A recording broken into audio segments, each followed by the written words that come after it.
G'day guys, how you going? Hope you're having a fantastic day. We're back here on our Woolloongabba project. We've just finished our weekly site meeting with our client and they are over the moon. This project for them has been such a long time in the making. You see, they're subdividing this lot and in this area it's been a lot of hard work. It's literally been 2 or 3 years of town planning and meeting council requirements to allow them to do the work that we're doing for them. So to now see the work progressing on site is incredibly exciting, incredibly rewarding, because they can now see the light at the end of the tunnel. So we've been progressing really well on site. There is quite a lot of things on this site that we're having to deal with that are a little bit outside the normal, given the restrictions, the tight site, the tight street and all those types of things. But overall, our team are absolutely smashing it out. We've finished all of our foundations, and over the past few days, the team have been on site installing this AFS ready wall, retaining wall system. It's basically a permanent PVC formwork.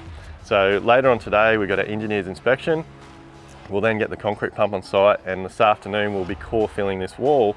And look, we absolutely love this product. We've used it over the past couple of years wherever we can.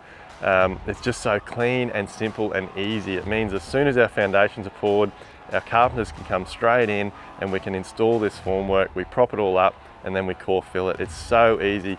Unlike the traditional block work where we've got to let our footing sit for a couple of days, we've got to get the blocks delivered to site. They take up a huge amount of room, especially in this type of site. Trying to get blocks delivered in this street and then have somewhere to store them on site would have been an absolute nightmare. So the way that the AFS works, the way that it gets delivered, the way that it goes together, the cleanliness of it, it can be recycled, all that type of stuff is just a really big part of why we use it, and we really love it. So look guys, as always, if you guys have got any questions about anything we talk about in the videos, if you want to know more about the AFS ready wall system, or you want to know more about doing a project like this, shoot us a message, we're here to help.